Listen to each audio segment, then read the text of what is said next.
Alright, so hello, my name is Jessica Conrad, and today I'm going to be talking about Phyllis Court's book, Book of Shadows, where she chronicles her experiences learning about Wicca through a coven. Now, before I get into this book, I want to give a quick introduction on who Phyllis Court is.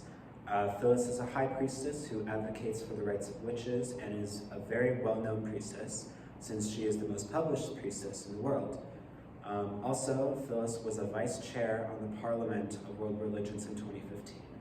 And I mention all of this because it shows that she is an influential person and an important person in the world of Wicca, and that she is a person you all should consider as important too.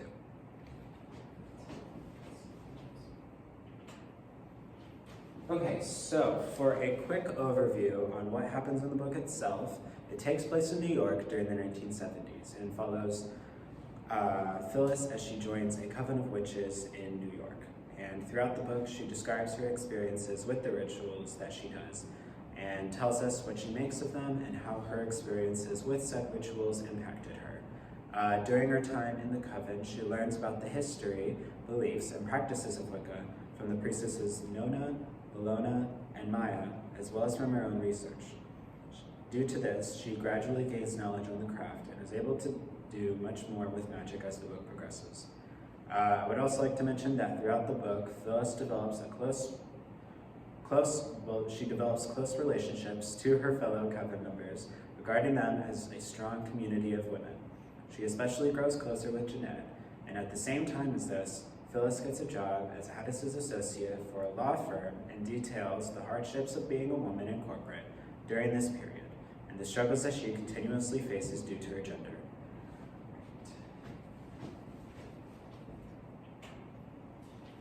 Okay, so before I go any further, I feel as though it's important for me to state what Wicca is and what it isn't. For starters, Wicca does not involve the worship of Satan.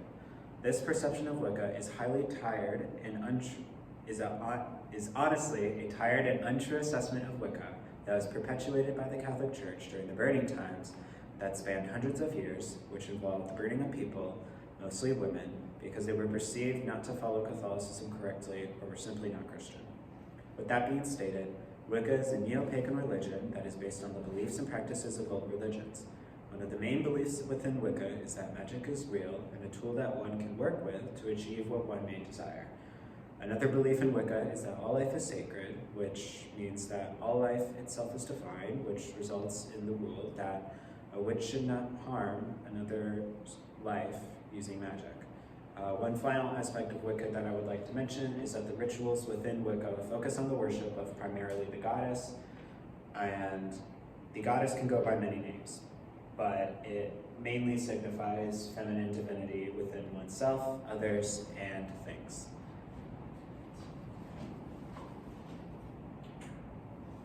Okay, so since I'm unable to go over every single relationship in the book, I want to focus on the friendship between Phyllis and Jeanette. At the start of the book, Jeanette joins the coven at the same time as Phyllis, and they become friends and grow closer, talking about the practices that they learned in each circle meeting. Later on, Jeanette confides in Phyllis while she is at work about her abusive husband, Richard, and in response, Phyllis tries to help Jeanette get a restraining order against him. However, when the restraining order proves to be unsuccessful in stopping Richard from stalking Jeanette, Jeanette asks Phyllis to help her perform a binding on Richard, which makes whatever harm he wishes onto her done to himself. Now, after the binding, Phyllis and Jeanette learn that Richard will be put in prison due to his involvement in a drug deal. I picked this relationship to highlight because it showcases the support that women in strong communities are able to provide for each other in difficult situations.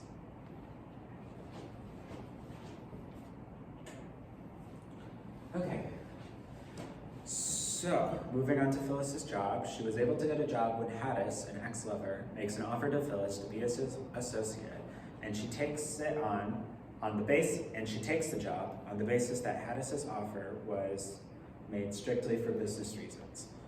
Later on, Phyllis states that her job is stifling and suffocating with Haddis's bad mood along with Haddis's behavior, which results in Phyllis continuing to decline Haddis's offers and advances. After a while, Phyllis quits, having enough of Haddis's mistreatment. And I mentioned this story because her journey of discovering herself as a woman in corporate is inspiring and memorable. All right, so that is everything in the presentation. If there are any questions about Wicca as a religion or stuff in the story, please let me know. I do highly recommend the book itself. It's like less than $1 on Kindle. And yeah, and as a witch, I am happy to